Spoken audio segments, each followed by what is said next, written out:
এই নাও, পরিষ্কার করে বেঁধে নিও এটা।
আমি তোর থেকে যতই দূরে যাওয়ার চেষ্টা করছি নম্রতা, তুই ততই আমার কাছে আসছিস।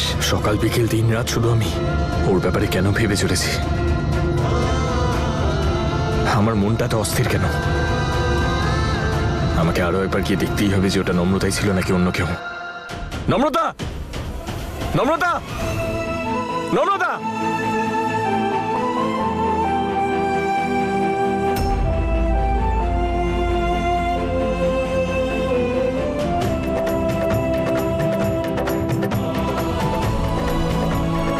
নম্রতা,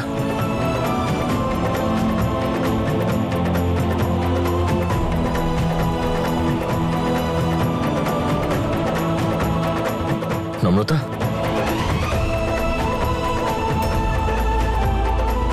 আগে আই এম সরি। কি হচ্ছে সব? আমার মন বলছে ওই মেয়েটা নম্রতাই ছিল।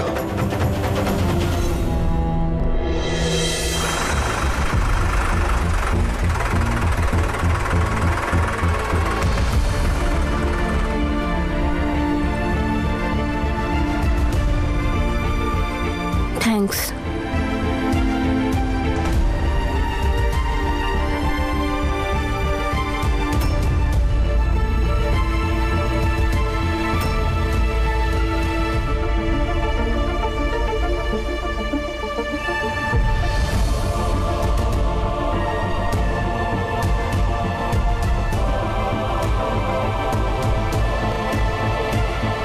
এটা তো তোমার বাড়ি, তাই না?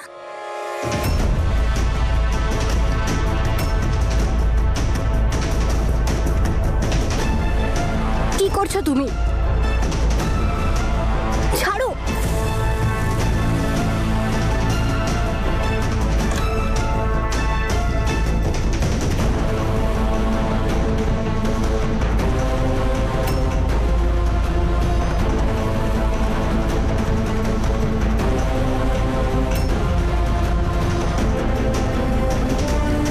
এখানে কেন নিয়ে এসেছো আমায়? তোমার কি মনে হয় তুমি যা ইচ্ছে করতে পারো? আমি ধাবায় যাব। Shut up!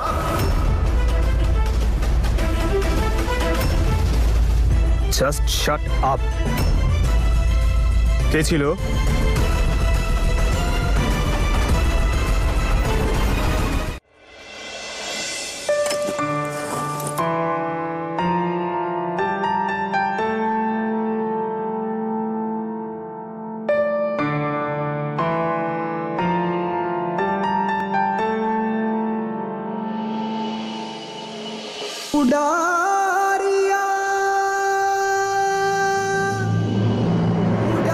I am really sorry. আসলে আমি একটা আর্জেন্সিতে বেরিয়ে গিয়েছিলাম। হেডকোয়ার্টার থেকে ফোন এসেছিল, স্মাগলারদের ধরতে হতো। আমি, তুমি জানো হিয়া, চারদিক থেকে গুলি চলছিল, কিছু বুঝতে পারছিলাম না। আমারও গুলি লাগতে পারতো, কিন্তু ও আমাকে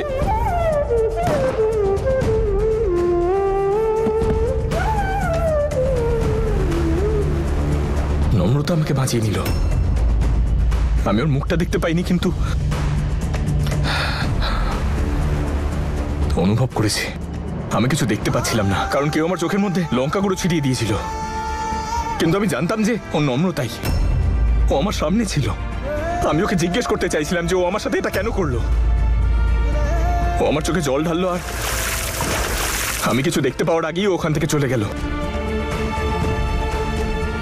মনে হচ্ছিল আমার সব অতীত যেন এসে আমার সামনে দাঁড়িয়ে গেছে।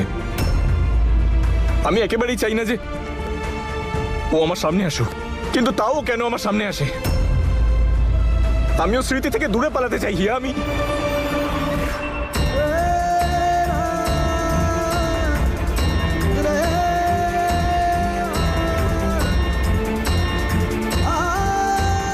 কি করছো ঈশান? ছাড়ো ঈশান। শিট।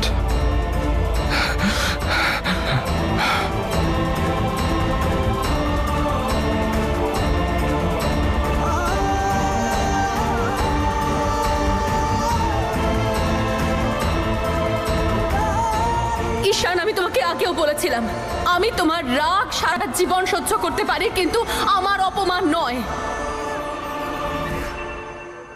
আমি সকালে যেটা করেছি তার জন্য রেগে আছো? আই এম সরি হিয়া। আমি বুঝতে পারি না যে আমি কি করব। নম্রতার কোনো জিনিস আমার চোখের সামনে এলে আমি নিজেকে কন্ট্রোল করতে পারি না। আমি যেটা করেছি আমি ভুল করেছি হিয়া। লজ্জা করছে আমার তোমাকে সরি বলতে। প্লিজ আমাকে ক্ষমা করে দাও হিয়া। হ্যাঁ জানি আমি ভুল করে ফেলেছি। তুমি আমাকে বকতে চাও, মারতে চাও, যা করতে চাও করো, কিন্তু প্লিজ আমার সাথে কথা বলো।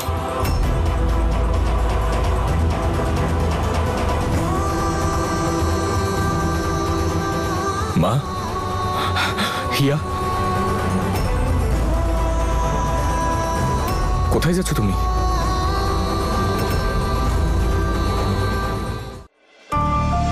চুপ করে আছো কেন?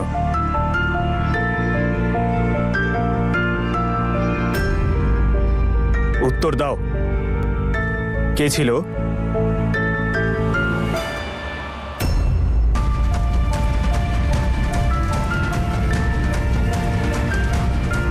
হাত ছাড়ো আমার।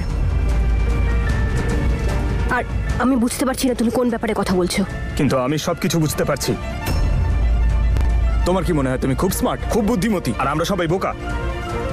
কিন্তু আমি করলাম কি? বন্ধু ছিল ও তোমার, ওর সঙ্গে পালিয়ে যেতে চেয়েছিলে, রাইট? এখন চুপ করে আছো কেন তুমি? সত্যিটা বলে দিলাম সেই জন্য, নাকি আর কোনো অজুহাত নেই? দেখো, আমার কিন্তু কিচ্ছু যায় আসবে না। আর তোমাকে আমি খুব ভালো করে চিনি। তুমি তো একটা মেয়েই, আর সব মেয়ে একই রকমের হয়। মিথ্যেবাদী, বিশ্বাসঘাতক, ঠকবাজ। কিন্তু আন্টির সঙ্গে এরকম কিছু করার চেষ্টাও করবে না। উনি কিন্তু খুব সরল একটা মানুষ। তোমার মতো মেয়ে ওনাকে যে কোনো সময় ঠকাতে পারে। তুমি যা বলছো ভেবেচিন্তে বলছো তো?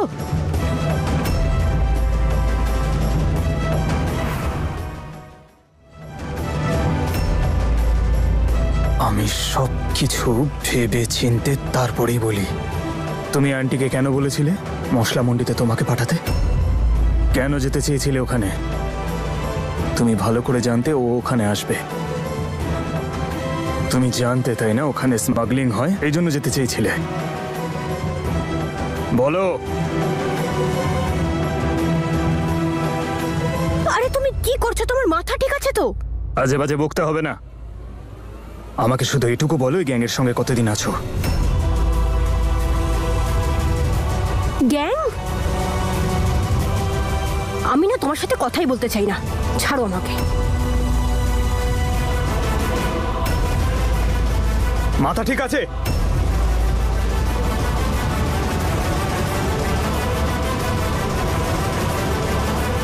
ঠিক করে হাঁটতে পারো না? এই ঘড়িটা আমার কাছে খুব মূল্যবান, অত্যন্ত প্রেশাস। আর হ্যাঁ, এমনি তো তোমার সত্যিটা তো আমি জেনেই গেছি। কোনো ভুল ধারণা নিয়ে থেকো না। তোমার ব্যাপারে সবকিছু জেনেই ছাড়বো, নাহলে পুলিশ তো আছেই জানার জন্য। চলো, ফটো এখান থেকে। তাড়াতাড়ি বেরো এখান থেকে, বেরো।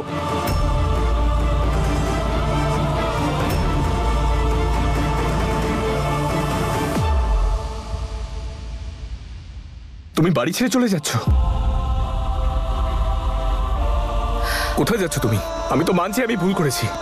এই দেখো, কান ধরে আমি ক্ষমা চাইছি। আমরা দুজন তো বন্ধু, তাই না? মারতে চাও তুমি? এ না, মারো মারো মারো, কিন্তু প্লিজ এই বাড়ি ছেড়ে যেও না। মা, মা, কিছু বলো ওকে। ঈশান, সবাই বাইরে অপেক্ষা করছে, তুইও চলে আয়। আজ একটা সিদ্ধান্ত নিতেই হবে।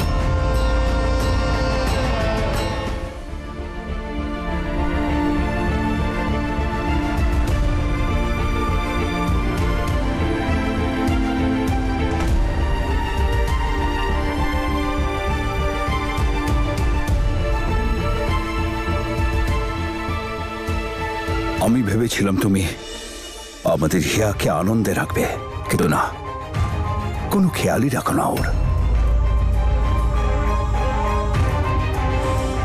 আমার মন ভেঙে দিয়েছ তুমি, বিশ্বাস ভেঙে দিয়েছ। দাদু প্লিজ আমায় ক্ষমা করে দাও। আমি জানি আমি ভুল করেছি, কিন্তু আরে বাহ দাদা, জবাব নেই আপনার। যেখানে নিজে মাথা নিচু করে থাকা উচিত সেখানে আমার ভাইপোকে দিয়ে হাত জোর করাচ্ছেন। এটা জানার পরেও যে ভুলটা আপনারাই করেছেন, দোষ আপনি আমাদেরই দিচ্ছেন।